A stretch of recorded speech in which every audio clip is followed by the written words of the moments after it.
नमस्कार, इस समाचार बुलेटिन में आप सभी का स्वागत है। मैं हूं निखिल सिंह और शुरुआत हेडलाइंस के साथ। प्रधानमंत्री ने प्रयागराज में संपन्न महाकुंभ को बताया अमृत संकल्पों की सिद्धि का सबसे बड़ा माध्यम। लोकसभा में कहा, महाकुंभ के रूप में पूरे विश्व ने भारत के विराट स्वरूप के किए दर्शन। रेल कोच का बड़ा निर्यातक बनकर उभरा भारत। रेल मंत्री अश्विनी वैष्णव ने लोकसभा में कहा, आज ऑस्ट्रेलिया को किया जा रहा है भारत में उत्पादित मेट्रो कोच का निर्यात। जल्द ही तमिलनाडु में बनने वाले रेल के पहिए सारी दुनिया में किए जाएंगे निर्यात।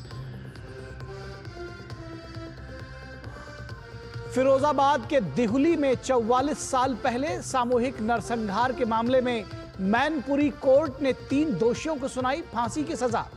1981 में हथियारबंद बदमाशों ने गांव में घुसकर की थी 24 दलितों की हत्या।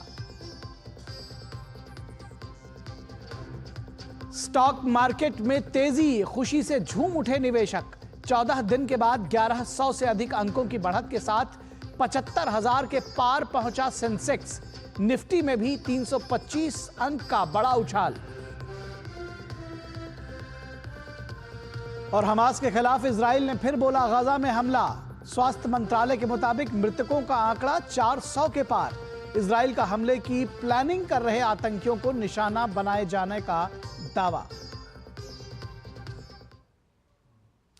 और खबरों की शुरुआत करेंगे प्रधानमंत्री के लोकसभा में दिए वक्तव्य से। प्रधानमंत्री नरेंद्र मोदी ने महाकुंभ को भारत के इतिहास में अहम मोड़ करार दिया है। उन्होंने लोकसभा में कहा कि दुनिया ने देश के विराट स्वरूप को देखा और यह सबका प्रयास का साक्षात स्वरूप था। उन्होंने निचले सदन में प्रयागराज महाकुंभ को लेकर दिए वक्तव्य में यह भी कहा कि महाकुंभ से एकता का अमृत और कई अन्य अमृत निकले हैं।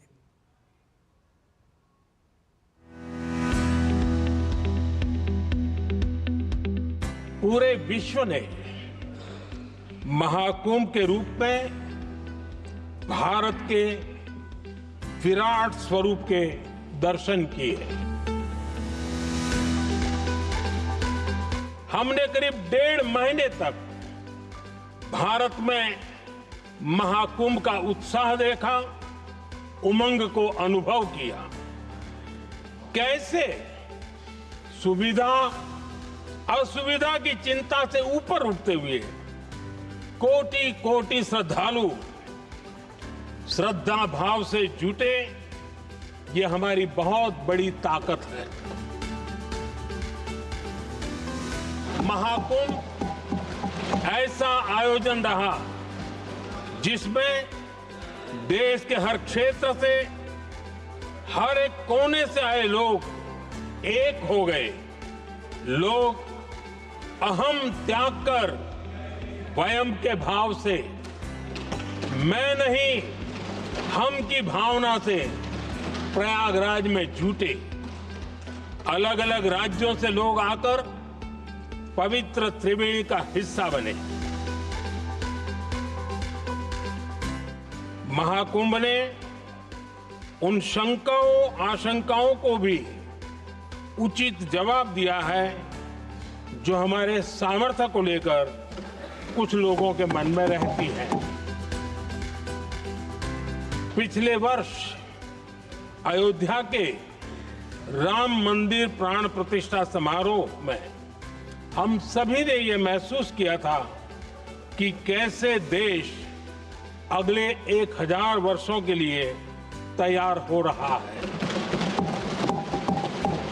इसके ठीक 1 साल बाद महाकुंभ के इस आयोजन ने हम सभी के इस विचार को और दृढ़ किया है।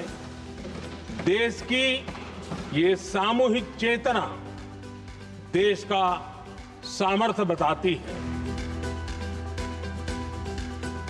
महाकुंभ में हमने देखा है कि वहां छोटे बड़े का कोई भेद नहीं था। ये भारत का बहुत बड़ा सामर्थ्य है। ये दिखाता है कि एकता का अद्भुत तत्व हमारे भीतर रचा बसा हुआ है। हमारी एकता का सामर्थ्य इतना है कि वो भेदने के सारे प्रयासों को भी भेद देता है।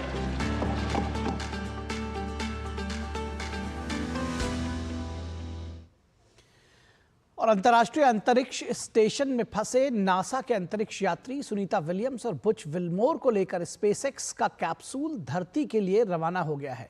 सुनीता विलियम्स और बुच विल्मोर भारतीय समय के अनुसार बुधवार तड़के 3:27 पर धरती पर लौटेंगे।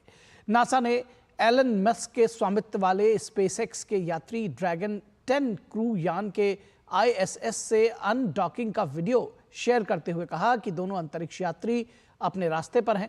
सुनीता विलियम्स और बुच विल्मोर के साथ नासा के अंतरिक्ष यात्री निक हेग और अलेक्जेंडर गुर्बोनोव का 17 घंटे का सफर कल तड़के भारतीय समय अनुसार सुबह 3:27 पर फ्लोरिडा के तट पर स्प्लैश डाउन के साथ समाप्त होगा।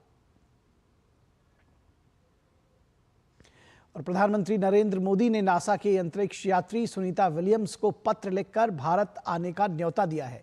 विलियम्स अंतर्राष्ट्रीय अंतरिक्ष केंद्र पर 9 महीने बिताने के बाद बुधवार को पृथ्वी पर लौटने वाली हैं। प्रधानमंत्री मोदी द्वारा 1 मार्च को लिखे गए पत्र को नासा के पूर्व अंतरिक्ष यात्री माइक मैसिमिनो के माध्यम से विलियम्स को भेजा गया है।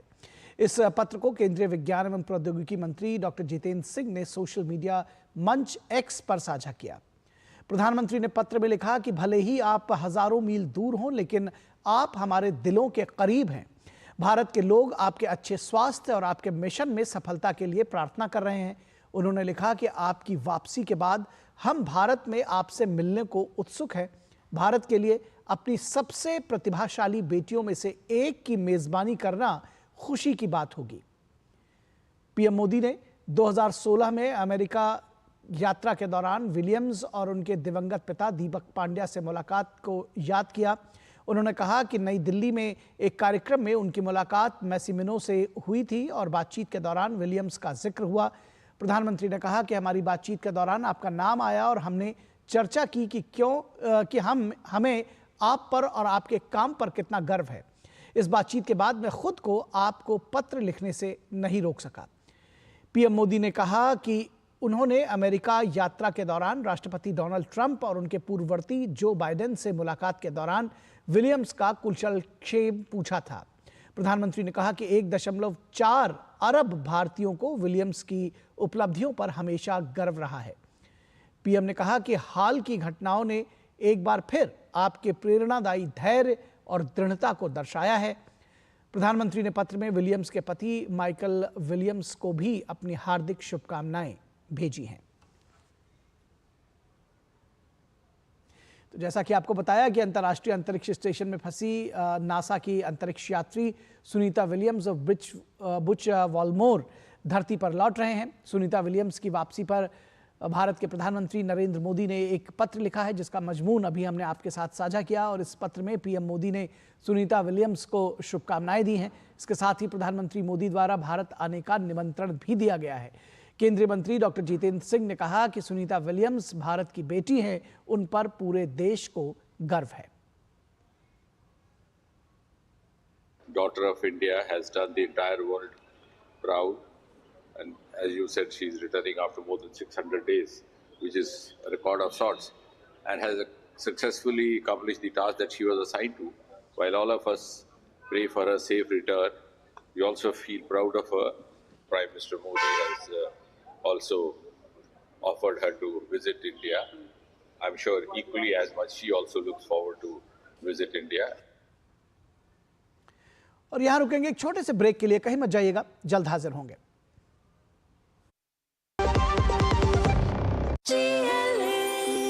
जो लक्ष्य चुना था समझ आने लगा है। GLA यूनिवर्सिटी, उच्च लक्ष्य की निश्चित प्राप्ति। मेरी पसंद, मेरी पसंद, मेरी पसंद, मेरी पसंद,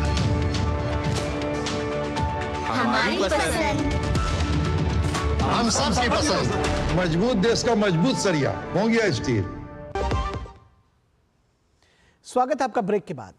और सुनीता विलियम्स 9 महीने बाद धरती पर वापस लौटने वाली हैं। 19 मार्च को लगभग 3:30 बजे उनका स्पेसक्राफ्ट फ्लोरिडा के तट पर लैंड होगा।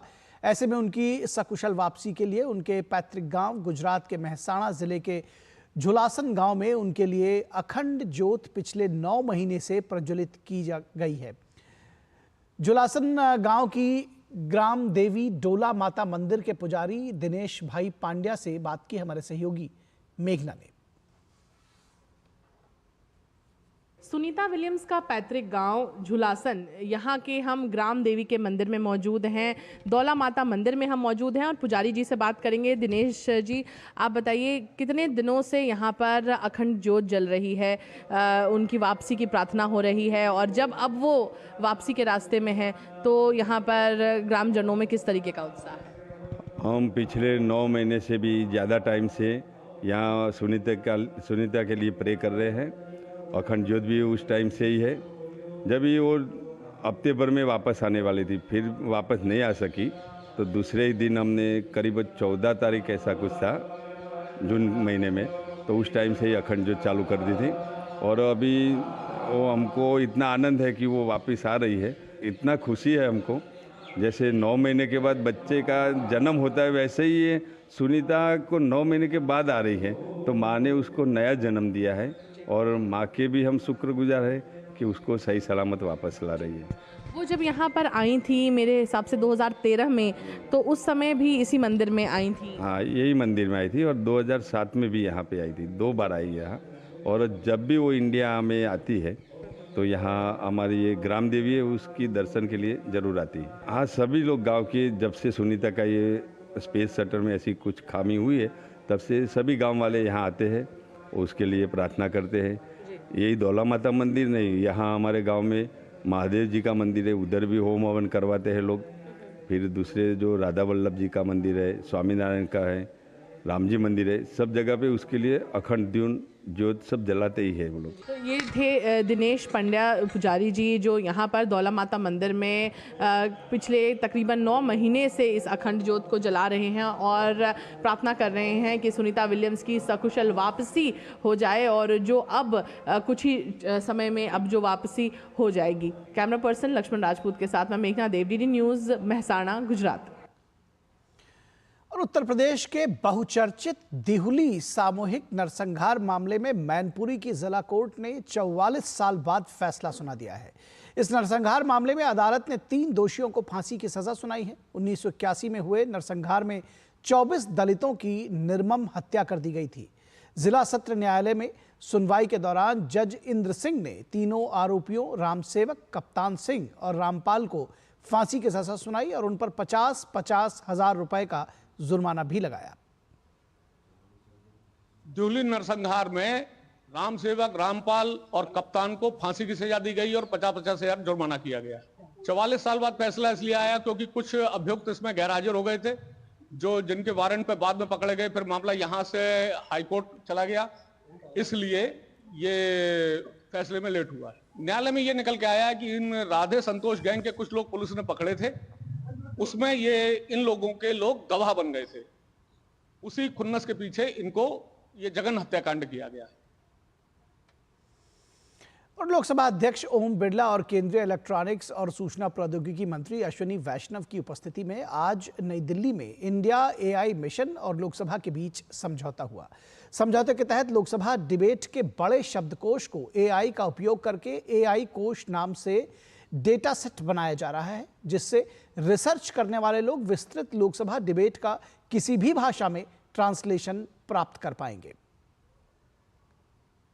लोकसभा के माननीय स्पीकर साहब के नेतृत्व में, उनके मार्गदर्शन में इंडिया AI मिशन और लोकसभा के बीच में एक MOU साइन हुआ है, जिसमें कि जो लोकसभा के बहुत विस्तृत डिबेट्स हैं, बहुत बड़ा एक भारत की भाषाओं का बड़ा एक कोश है, इसको AI के साथ उपयोग करके जो एक AI कोश के नाम से डेटा सेट बनाया जा रहा है, उसमें उपयोग किया जाएगा, जिससे कि कोई भी डिबेट हमारे देश के जो रिसर्च करने वाले हैं, माननीय सांसद हैं, जो एकेडेमिया हैं, उनको हमारे लोकसभा के पार्लियामेंट के विस्तृत डिबेट्स का किसी भी भाषा में ट्रांसलेशन मिलने की एक सुविधा पैदा होगी।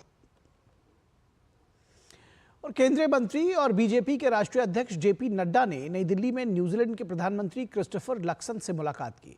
इस दौरान बीजेपी के विदेश मामलों के प्रभारी डॉक्टर विजय चौथाईवाले भी मौजूद रहे।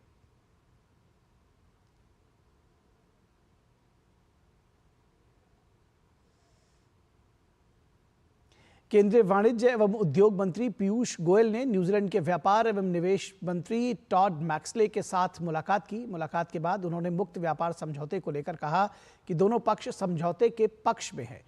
उन्होंने भरोसा जताया कि प्रधानमंत्री मोदी और प्रधानमंत्री क्रिस्टोफर लक्सन इस साझेदारी को मजबूत करने के लिए काम कर रहे हैं।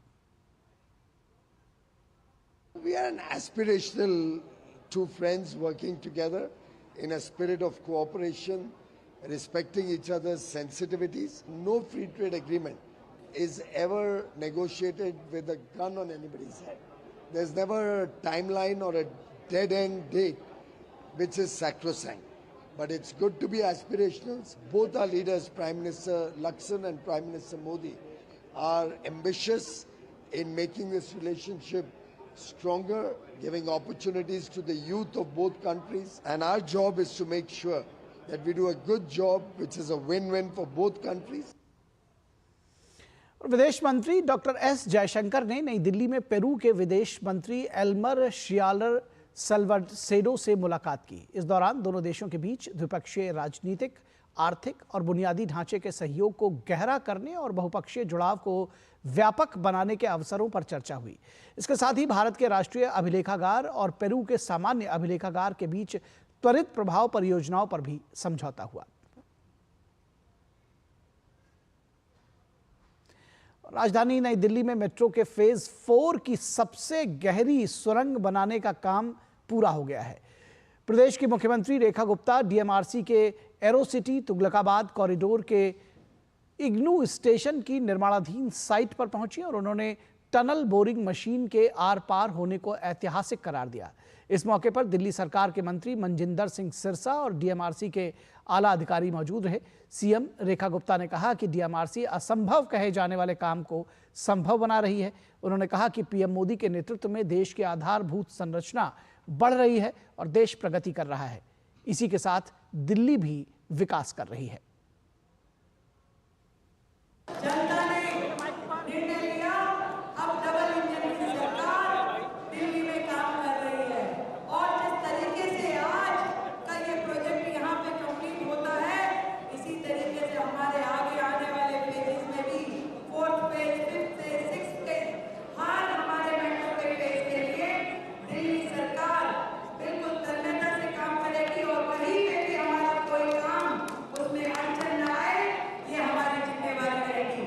दिल्ली की जनता को मेट्रो के माध्यम से एक सुलभ परिवहन देना हमारा दायित्व है, दिल्ली को गति देना हमारा दायित्व है और नरेंद्र मोदी जी के नेतृत्व में दिल्ली सरकार इस काम को बखूबी करेगी। और रुकेंगे एक छोटे से ब्रेक के लिए। दर्शकों, आप कहीं मत जाइएगा, जल्द हाजिर होंगे। जब धरती चीर कर निकलता है लोहे का पत्थर और मिलता है मोंगिया के जोश से, फिर तपता है, पिघलता है और बनता है फौलाद। अब होता है सरिया सारी खूबियों के साथ। मोंगिया स्टील, मजबूत देश का मजबूत सरिया। ब्रेक के बाद एक बार फिर आप सभी का स्वागत है और खबर दिल्ली से। दिल्ली पुलिस की द्वारका जिले की टीम ने डीसीपी अंकित सिंह के नेतृत्व में काला जठेड़ी गैंग के 3 शूटर्स का एनकाउंटर किया है। पुलिस द्वारा रोके जाने पर गैंग के आरोपी मोहित और मनीष ने पुलिस पर फायरिंग कर दी, जिसके बाद पुलिस ने जवाबी कार्रवाई करते हुए उनके पैर में गोली मारी। बताया जा रहा है कि बाबा हरिदास नगर इलाके में ये शूटर्स जा रहे थे। इसी दौरान पुलिस ने उन्हें रोकने की कोशिश की। ये बदमाश पुलिस की टीम पर फायरिंग कर भागने की कोशिश करने लगे। जवाबी कार्रवाई में पुलिस की गोली उन तीनों को लगी और उन्हें गिरफ्तार कर लिया गया। अस्पताल में उनका इलाज चल रहा है। बता दें कि कुख्यात गैंगस्टर काला जठेड़ी अभी दिल्ली की तिहाड़ जेल में बंद है, लेकिन बाहर उसका गैंग एक्टिव है। उसके कई गुर्गों को पुलिस गिरफ्तार कर चुकी है। काला जठेड़ी गैंग के 2 लोगों को एनकाउंटर के बाद गिरफ्तार किया गया है। सर, क्या कुछ ये पूरा मामला था, कैसे एनकाउंटर हुआ और किस तरह का इनके इनपुट से? काला जठेड़ी गैंग के मेंबर ओम प्रकाश काला के 3 शूटर्स को पकड़ा गया है। तीनों शूटर्स के नाम है मोहित एलियास शूटर, प्रवीण एलियास टोना और तीसरा है मनीष एलियास हाथी। तीनों ही बाबा हरिदास नगर के ही रहने वाले हैं और इसी एरिया में ये एक्सटॉर्शन के लिए हाल ही में वारदातों को अंजाम दे रहे थे। 2 क्रिमिनल्स मनीष और मोहित को कल थाना पुलिस के द्वारा पेट्रोलिंग के दौरान रोड पर बाइक पर घूमते हुए देखा गया। चिन्हित होने के उपरांत रुकने का निर्देश देने के बावजूद इनके द्वारा भागने का प्रयास किया गया।